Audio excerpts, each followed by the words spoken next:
85 में हमें टिकट दिया। हमारे पिताजी के डर से कि मारेंगे पिटाई करेंगे तो हम गए ही नहीं घर एक महीना 10 दिन तक। तो पिताजी को पसंद नहीं था? पिताजी को पसंद नहीं था। सारी जनता के सामने प्रतिज्ञा की थी कि मैं एक प्रतिज्ञा करता हूँ कि कभी किसी से एक पैसा तो किसी की चाय भी नहीं पी। किसी कार्यक्रम में कहा? हाँ, मंच पे? हाँ, जिसमें चुनाव जीता था। आप जरा समझाओ तो शायद लोगों को लगे कि ईमानदारी के फायदे हैं क्या। मजा आता है। राष्ट्र निर्माण के लिए सहयोग होना चाहिए जी। ये ईमानदारी ऐसी बड़ी अच्छी चीज भी और खतरनाक भी है। Yes, very true. दिग्विजय साहब कांग्रेस के हैं। अब कांग्रेस की नीति अलग हो सकती है मगर व्यक्तिगत अच्छा आदमी है। कांग्रेस फूल इंजन को भगा देती थी। बड़ा भय था कांग्रेस का नेता को। मेरे बारे में कभी न बच्चा न बीबी न कोई कुछ नहीं बोल सकता। कभी कोई ऐसा तो नहीं आपने डरा रखा? नहीं, हिम्मत नहीं होगी। ये मेरा अपना शौक है। नमस्कार, बंसल न्यूज़ की पॉडकास्ट की ख़ास पेशकश में हम आपका बहुत स्वागत करते हैं। और पॉडकास्ट में जो हमारे मेहमान हैं उनकी शख्सियत के बारे में मैं पहले आपको थोड़ा सा बता देता हूं। एक बहुत ही अलहदा राजनेता है। सबसे पहली चीज़ जो उनको लेकर मेरे जहन में आती है वो है कि वो बेहद ईमानदार है। अब आप ये सोच रहे होंगे कि ईमानदार तो होना ही चाहिए, ईमानदारी क्या कोई ख़ास गुण है? जी हाँ, हिंदुस्तान में तो ये बहुत ही ख़ास गुण है। जहाँ आप अगर सब्ज़ी ख़रीदने से लेकर हथियार भी ख़रीदने जाएंगे तो आपको मामला आप समझते हैं कि क्या होगा। सब्ज़ी वाला आपसे किकबैक नहीं लेता, रिश्वत नहीं लेता, लेकिन डंडी मारने की, माफ़ कीजिएगा क्षमा सहित, जो परंपरा भारत में है ये नीचे से लेकर ऊपर तक जाती है। आप केला खरीदते हैं उसमें कार्बाइड मिला होता है, आम खरीदते हैं जितने पीले फल हैं उसमें जम के दबा के कार्बाइड की मिलावट होती है। आप सरकारी दफ्तरों में जाते हैं तो बेहतरीन गुटखा खाए हुए जो हमारे महानुभाव हैं वो अपने अलग अंदाज में पेश आते हैं। भाई साहब फाइलें तो दौड़ती रहती हैं, अब उसके लिए थोड़े परवर लगाने पड़ेंगे, कोने में आओ जरा तो हम बात करती हैं। इसलिए ईमानदारी एक बहुत ही अलहदा और विशिष्ट गुण है। जिन राजनेता की मुलाकात हम आपसे कराने जा रहे हैं वो सीनियर कैबिनेट मिनिस्टर हैं। 8 बार इलेक्शन उन्होंने मध्य प्रदेश में जीता है। और मुझे याद आता है एक घटनाक्रम की, वो तब कैबिनेट मंत्री ही थे और उनकी पत्नी को कहीं जाना था तो वो परिवार के लिए सरकारी वाहनों का उपयोग नहीं करते, तो उनकी पत्नी मोटरसाइकिल की सवारी कर रही थी और गिर पड़ी, चोट लगी। लेकिन ये नियम उन्होंने बना रखा है कि घर का कोई भी सदस्य सरकारी गाड़ी का उपयोग नहीं करेगा। उनका बड़ा फेमस डायलॉग है कि मैं तो चाय भी नहीं पीता। तो आप अगर कहते भी हैं कि भाई साहब चाय तो पी लीजिए, तो बोले आपके घर आऊँगा तो पी लूँगा, लेकिन अगर मैं सरकारी प्रयोजन से निकला हूँ तो चाय भी नहीं पीऊँगा। खाना वो साथ लेकर चलते हैं, यानी इस तरह का कोई टेंशन ही नहीं। आपको बड़ी अलग दुनिया के व्यक्ति दिखेंगे वो। तो चलिए आज का ये सफ़र काफ़ी दिलचस्प होगा उनके साथ। तो मुलाकात करिए। मेरे साथ हैं मध्य प्रदेश के सीनियर कैबिनेट मिनिस्टर राजस्व मंत्री करण सिंह वर्मा जी। बहुत स्वागत करता हूँ वर्मा जी। थैंक यू, प्रणाम। सबसे पहले तो ईमानदारी पर तो मैं आपसे बात करूंगा ही, लेकिन आपकी राजनीतिक यात्रा पर जानना चाहूँगा मैं, क्योंकि मैंने जहाँ तक आपके बारे में सुना है, पढ़ा है कि परिवार में कोई राजनीति में नहीं था और बहुत साधारण से परिवार से, जहाँ हर चीज़ की चुनौती थी, जद्दोजहद थी, वहाँ से निकले। थोड़ा अपनी पृष्ठभूमि के बारे में बताइए। देखिए, मेरा परिवार तो सब खेती करते थे। पिताजी पढ़े लिखे नहीं थे, माताजी पढ़ी लिखी नहीं थी। हाँ खेती बाड़ी करते तो मैं राष्ट्रीय स्वयं संघ में काम करता था गाँव जी गाँव। जी। हमारे विभाग प्रचारक गुलाब चंद जी खंडेवाल थे, बड़ा नाम। उनके साथ गांव में जाया करता था और मैंने बच्चों से मिलना जुलना, उसके बारे में बताना। उनके माध्यम से फिर प्यारेलाल जी खंडेलवाल जी ने मुझे देखा। और ये कब की बात है? 85 की बात है, 84-85। हाँ। शर्मा जी भी थे उस समय हमारे मंत्री, उनकी भी खोज थी कि कोई नया लड़का देखें अच्छा। तो प्यारेलाल जी ने कहा भाई तुम्हें चुनाव लड़ना है, 20,000 रुपये खर्च करना है। मैंने कहा हमारे पास 20,000 रुपये है नहीं। तो मुझे उस समय ख्याल है कि लीलाधर जोशी जी मेरे साथ थे। अच्छा। जो हमारे संघ चालक थे जी। उन्होंने कहा साहब मैं कर दूंगा 10,000। और हम वहाँ से आए और ऐलान हो गया कि टिकट करण सिंह वर्मा को दिया जाता है। करण सिंह खाती, उस समय हम अच्छा। जाते थे खाती है। हाँ हाँ। तो महाजन साहब ने उस समय, हमारे दीवान चंद महाजन थे, उन्होंने बड़ा प्रयास किया कि ये लड़का जीत सकता है। तो उस समय 85 में हमें टिकट दिया और 85 में फिर हमारे पिताजी के डर से पहले 1 महीना 10 दिन 15 दिन का चुनाव होता था। तो डर के मारे कि मारेंगे पिटाई करेंगे, तो हम गए ही नहीं घर एक महीना 10 दिन तक। ओहो। तो गांव में घूमते थे पैदल। वो पिताजी को पसंद नहीं था? पिताजी को पसंद नहीं था, भाई हार जाएंगे। हाँ हाँ। और ये बड़े नेता है, तो राजनीति में बड़े बड़े नेता एमएलए बहुत बड़ी चीज़ होती थी, तो क्यों फार्म भरा और ये वो मार होती थी कि हार जाएगा तो क्या होगा ये वो। तो हम डर के मारे गांव नहीं गए और गांव में घूमते रहे। हमने जीप किराए के 100 रुपये रोज पे एक जीप तो हमारी बैठने के लिए, एक और दूसरी प्रचार करने के लिए खरीदी। वो गांव का दौरा पैदल, कहीं पैदल भी, कहीं ट्रैक्टर से, कहीं मोटरसाइकिल से। लोग पहले बहुत डरते थे। तो 10,000 तो एक नेताजी ने दे दिए, बाकी 10,000 की कहाँ से व्यवस्था हुई? नहीं दिए तो खैर उनने बोला था, दिए तो हमारे पिताजी ने ही। अच्छा, पूरा पैसा आपका ही लगा? हाँ मतलब ज़्यादा पैसा नहीं लगा, 20,000। 20,000 रुपये। पहला चुनाव 1985 का 20,000 में जीता आपने? 20,000 में। और उस समय इंदिरा गांधी जी के निधन के बाद की कांग्रेस की लहर थी। अब लहर क्या हो, हमारे इछावर में तो इछावर की जनता की लहर रहती।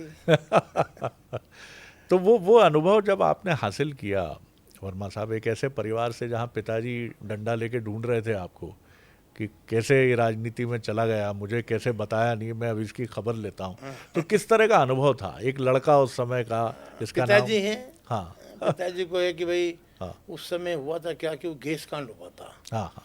तो हमारे 84 में। पूर्व मंत्री जी लक्ष्मीनारायण शर्मा जी के में आया जाया करता, तो वो चुनाव हार गए थे। तो मन में ये था कि इतने बड़े नेता चुनाव हार गए तो ये कहाँ जीतेगा। और इसी भावना का उस समय ऐसा था, वो अजीब समय था। कांग्रेस पोलिंग एजेंट को भगा देती थी। ट्रैक्टर पोलिंग हमारे उस समय कम थे, ट्रैक्टर जाया करते तो ट्रैक्टर नहीं लगाते थे डर के मारे। बड़ा भय था कांग्रेस का नेता का। पर उसमें भी हमने हिम्मत करके और खड़े रह गए। मतलब उस समय आज जो बीजेपी की हालत है उस समय कांग्रेस की हालत थी ये ताकत के मामले में। हाँ, जी हाँ, ये कह सकते हैं जी, ये कह सकते हैं जी। तो बहुत बुरी। और हमारे विधानसभा में 4 विधानसभा है, तब चुनाव हुआ। अब चुनाव हुआ, हम विजय हो गए 4,112 करीब वोट से। तो नेता भ्रष्टाचार बहुत करते थे, पैसा लेना। उस समय थ्रेजर चला करती थी, तो उससे पैसा लेना, मोटरों का पैसा लेना और ऑफिस में पैसा लेना, चारों तरफ। मैं बहुत नफरत करता था इससे। तो मैंने उसी रोज प्रतिज्ञा की थी कि लोग अपने लिए खून पसीना बहाते हैं, अपनी उम्मीद होती है कि अच्छे नेता को चुने। उसी रोज मैंने सारी जनता के सामने प्रतिज्ञा की थी कि मैं एक प्रतिज्ञा करता हूँ कि कभी किसी से एक पैसा तो किसी की चाय भी नहीं पी। ये किसी कार्यक्रम में कहा आपने? हाँ, मंच पे कहा? हाँ, जिसमें चुनाव जीता था। ऐसे माइक से कहा आपने? हाँ, माइक से जब चुनाव जीते तो उस रोज मैंने घोषणा की थी। हाँ। एक चीज़ बिल्कुल दिल पे हाथ रख के बताइए। आपकी ईमानदारी के किस्से तो हम सब जानते ही हैं। ये चीज़ बताइए कि ईमानदारी का ये जो पाठ आपने पढ़ा, कभी किसी ने घर में कहा, आपकी अर्धांगिनी जीवन संगिनी ने, कि 8 बार के विधायक हो और ठन गोपाल है मामला, आज भी सारी चीज़ें घर परिवार में वैसी की वैसी है, क्या मिला ईमानदारी से? बच्चे बड़े बड़े हैं, एक डॉक्टर है, एक ने MBA किया है, किसी ने आपको कभी टोका? बिल्कुल सच्ची बात बताइएगा। कभी कोई नहीं। हाँ, मेरे बारे में कभी ना बच्चा ना बीबी ना कोई कुछ नहीं बोल सकता कभी। कभी कोई ऐसा तो नहीं आपने डरा रखा? नहीं, हिम्मत नहीं होगी। ये मेरा अपना शौक है। हाँ। इसमें ये ईमानदारी ऐसी बड़ी अच्छी चीज़ भी और ख़तरनाक भी है। यस, वेरी ट्रू, बिल्कुल ठीक कहा आपने। हम चुनाव लड़े, जब हमारे परिवार में किसी ने कहा, परिवार मतलब भाई वगैरह, हम सब, हमारे पिताजी बहुत ही ईमानदार आदमी थे। उन्होंने कभी नहीं कहा कि 5 पैसे लेना, कभी किसी पैसे मत लेना, कोई कलंक ना लग जाए। तो हमारे बड़े भ्राता उन्होंने कहा कि भाई खर्च करते हैं तो थोड़ा बहुत तो लोग मिठाई लेके आते हैं दिवाली पे, ये तो ले लिया करो। फलानी चीज़ लेके कोई काम कर दिया तो दे के जाता है हल्का फुल्का, पर नहीं हम नहीं लेंगे। तो उन्होंने नाराजगी व्यक्त की, तो हमने कहा कि बंटवारा कर लिया। अब बंटवारा कर लिया तो जो चुनाव में खर्चा वो भी दे दिया उनको बांट के।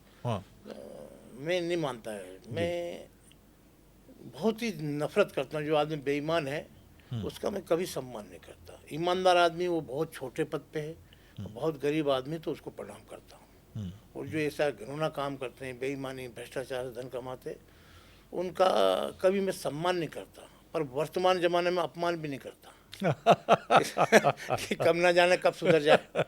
जी, बहुत अच्छी बात आपने कही। लेकिन मैंने ऐसा सुना है कि वो लोग भी आपका सम्मान नहीं करते। हाँ, वो कहते हैं करण सिंह वर्मा जी अजीब फितरत के व्यक्ति नहीं हैं, नहीं, अजीब व्यक्ति हैं। ये तो मेरा ये मानना अच्छी चीज़ है। तो मन में तो सम्मान सब करते हैं। मन में करते हैं, हाँ। ऊपर से भले ही हाँ, चिढ़े, मेरा कोई परेशान अपमान हो। नहीं करते कभी। हाँ। वो बोलते भी हैं कहीं, नहीं यार उनका एक अलग पहचान है।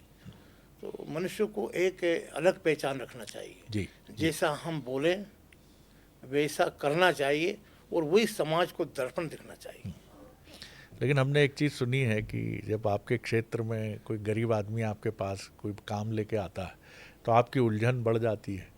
जब वो आपसे कहता है कि साहब मारो काम कर ही दो, तो आप कहते हो ना ना मैं थारो काम तो कर ही दूंगा यार, बट है बड़ी मुश्किल यार, तू भी जानते हो यार, बिना कागज के कुछ खिसकता नहीं है नहीं, मामला, लेकिन मैं ट्राई करूंगा यार। नहीं नहीं, नहीं मैं कभी नहीं बोलता। हाँ, मेरे क्षेत्र का आदमी आता है तो हमारे कहीं बाहर पत्रकार भी जाके बैठते हैं वहाँ।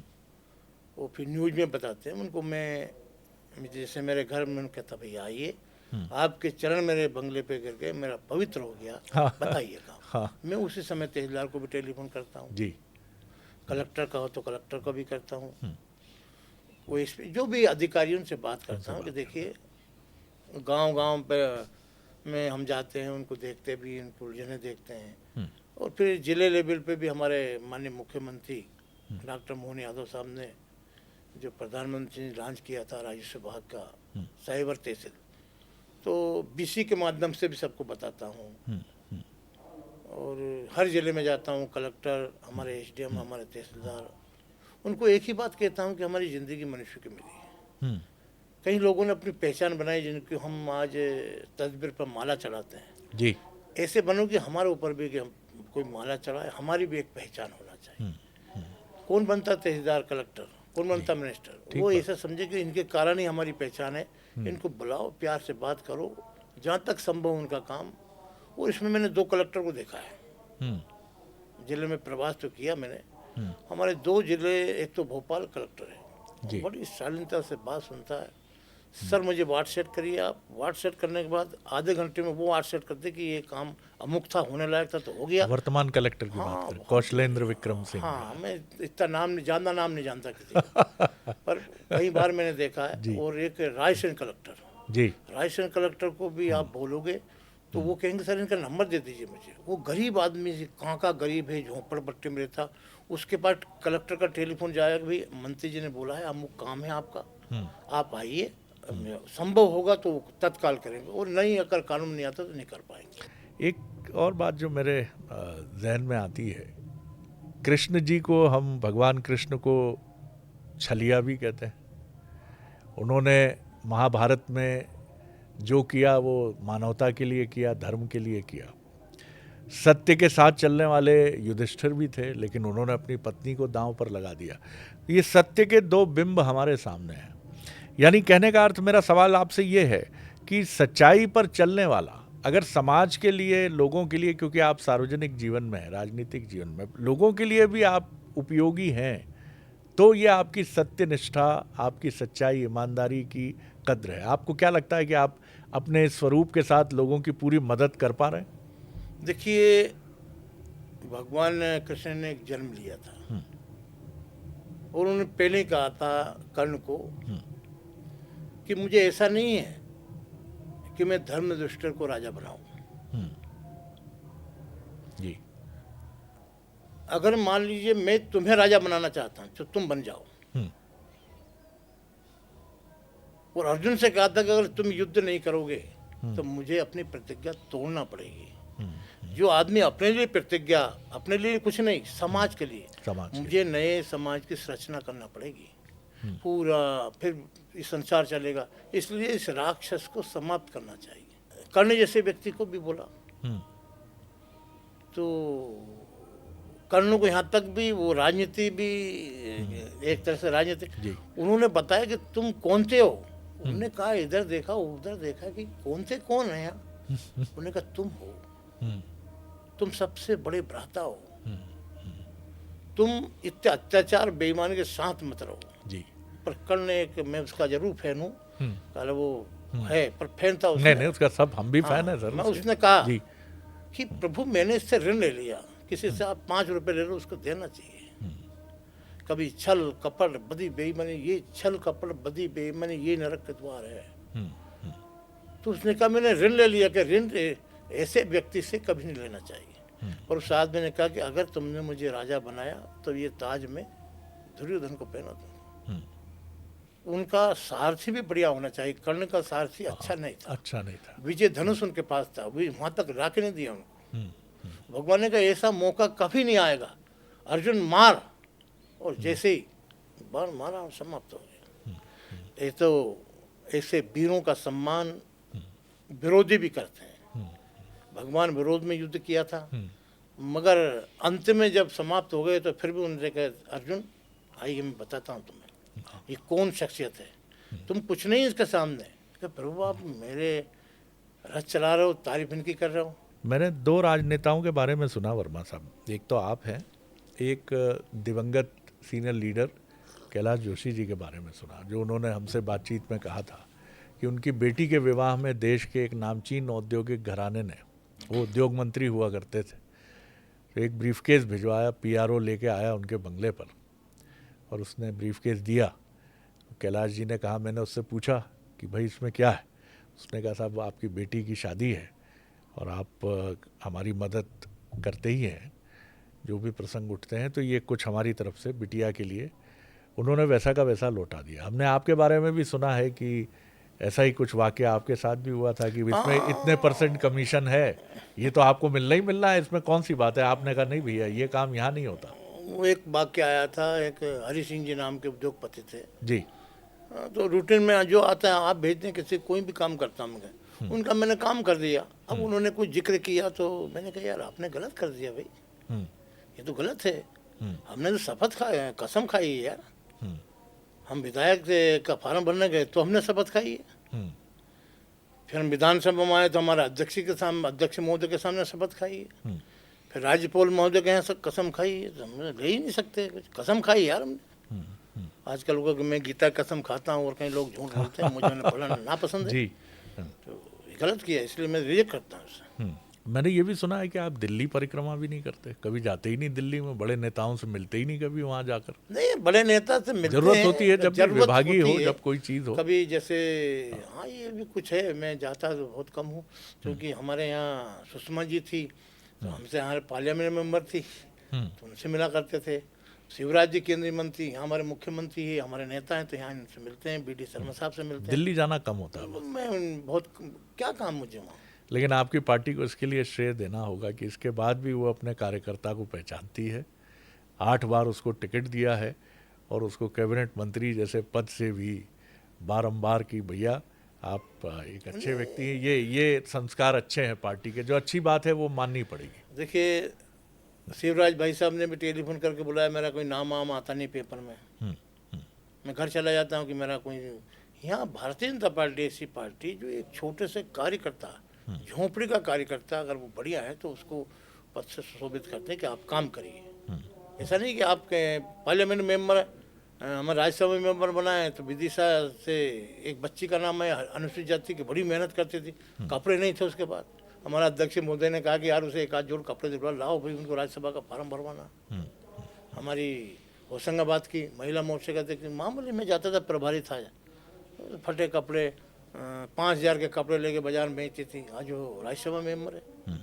हमारी पार्टी में ये नहीं था। मोदी जी कहाँ से चाय बेचने वाले थे, उन्हें प्रतिमा है, योग्यता है, काम करने का तरीका है, ढंग है। देश में विदेश में लोग उनके सम्मान के लिए खड़े होते थे, पहले देश के प्रधानमंत्री के लिए खड़े नहीं होते थे, कपड़े की जांच होती थी। यहाँ तो अमेरिका का प्रधानमंत्री भी उनका सम्मान करता, पूछता है कि भाई इनसे बिला सलाम पूरे राष्ट्र को नहीं चला सकते, पूरे वर्ल्ड को नहीं चला सकते। ये कहाँ से आया उनमें सूझबूझ। यानी उनका प्रधानमंत्री जी का कहना है कि कोई व्यक्ति है उसे अपना मित्र बना लो, वो मित्र बना के काम करवाओ। वाह, अच्छी बात कही। पहले हम जब छोटे थे बचपन में, जब मैं भी था और आपने तो और किस्से सुने होंगे, हम ऐसी किताबें पढ़ते थे कि ईमानदारी के सुख, लेकिन बाद में हम पढ़ने लगे बेईमानी के सुख। 4 बंगले होंगे, 25 गाड़ियाँ होंगी, फ्लाइट से उड़ोगे।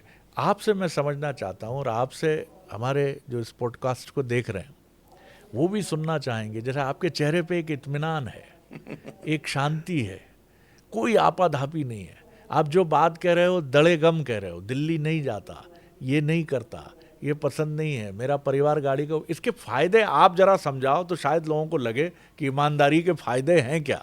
मजा आता है। राष्ट्र निर्माण के लिए सहयोग होना चाहिए जी। नींद अच्छी आती, नींद अच्छी आती है, और सम्मान ना मिले पर अपमान तो नहीं होता। हाँ हाँ हाँ, ये बड़ी बारीक बात है। सब लोग कहीं ना कहीं दृष्टि से हमारे बड़े नेता है वो सम्मान की दृष्टि से देखते हैं। थोड़ा आपके व्यक्तित्व से जुड़ी एक बात, मैं कभी किसी को बेईमानी करते देखा सामने तो गुस्सा बहुत आया होगा आपको, बहुत तेज बहुत गुस्सा बुरा लगता है, बहुत बुरा लगता है। वो खड़काया भी होगा बहुत जम के। अब मैंने तो बहुत किया, अच्छा कहना का अच्छी बात नहीं, कहीं को सस्पेंड भी किया है। अच्छा, खड़ी विधानसभा में सस्पेंड करता था मैं जानदा जो अकल होती है उसका उपयोग जानदा नहीं करने देता लोगों को। ज्ञान का उपयोग होना चाहिए। किसका? ज्ञान होना चाहिए। आहा आहा। और ऐसा भी नहीं है कि हम राजनीति में, हम विधानसभा में बोल रहे थे तो दिग्विजय साहब ने कहा कि ये वो तो कांग्रेस के हैं। अब कांग्रेस की नीति अलग हो सकती है मगर व्यक्तिगत अच्छा आदमी है, बहुत अच्छा आदमी, व्यक्तिगत बहुत बढ़िया। जी जी। अब नीति तो उनकी जो बोलती है वही बोलते हैं वो। हाँ, ठीक। चाहे इच्छा नहीं हो जब भी बोलना पड़ता है। हाँ, हाँ। अब उन्होंने एक पत्रकार वार्ता में, बहुत सारे पत्रकार वार्ता में कि उनसे ईमानदार आदमी मध्य प्रदेश में नहीं है। अब एक बार सब भोलेनाथ सहयोग करता है इसका, हम ये मान रहे कि ये हमने किया, ये कुछ नहीं, ये तो हमारा भ्रम है।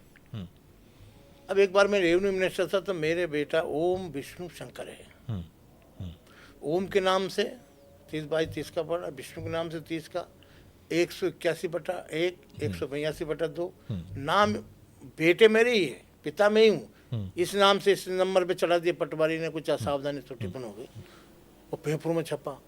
उस समय चीफ मिनिस्टर शिवराज भाई साहब थे। उनका वर्मा जी आपके पार में ये छप गया, मैंने साहब रिजाइन दे दूँगा, मुझे क्या अगर ये किसी ने छापा है गलत है अच्छा है, मैं ये भी नहीं करूँ कि गलत है, मैं इस्तीफा दे दूँ। हाँ दे दूँगा, मुझे कोई वो नहीं। अगर मेरे बारे में कोई जरा सा कहते मुझे पल भर के रहने का अधिकार नहीं। हमारे जबलपुर में तनखा साहब एक वकील, हाँ, विवेक, मैंने हाँ देखा भी नहीं था कभी। लोग कहते हैं कि अच्छे इंसान है, वकील है। और अभी मैं मुरैना गया था तो वहाँ वो सेवा कर रहे थे, पैसा तो उनके पास भगवान का दिया बहुत है, पर सेवा व्यक्तिगत रूप से 5-6 दिन रहे वहाँ। तो मैंने उनसे वहाँ प्रणाम किया कि साहब नमस्कार। तो वो हमारे पीए से पूछा हमने, यार केस में लगाना पड़ेगा जबलपुर वगैरह, वो दिल्ली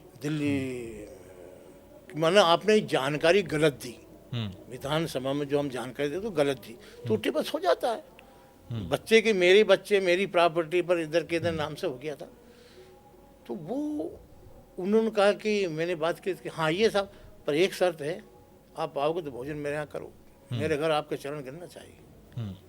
हम किया तो साहब इतना ज्ञानी आदमी होंगे कि वो बाहर दरवाजे पर हमारा इंतजार कर रहे थे। वाह।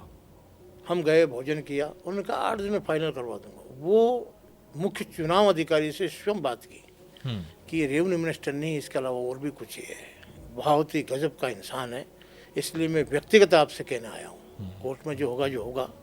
वो 5 दिन बाद आदेश भेज दिया वहाँ से कि ये निर्णय अब आपका रिटर्निंग अधिकारी जो होता है वो निराकरण करेगा। अब उसने भूल सुधार का कर दिया, फटाफट खत्म हो गया। अब मैंने मेरे पीए से बोला कि यार उनसे पूछो फीस लेने तो कहीं इंतजाम करेंगे पैसे का। तो उनसे पीए ने से पूछा कि उनके पीए से कि साहब से बताओ, उनने पूछा होगा कि ऐसे लोगों से फीस नहीं दी जाती। वाह वाह वाह। नहीं ऐसा नहीं है, वाह, इंसान बहुत अच्छे होते हैं, कहीं इंसान बहुत बढ़िया, ऐसे मेरा दिल बढ़ जाता है कि नहीं हमसे भी बहुत महान लोग हैं। क्या बात है, हमसे अच्छे लोग अभी दुनिया में हैं। तो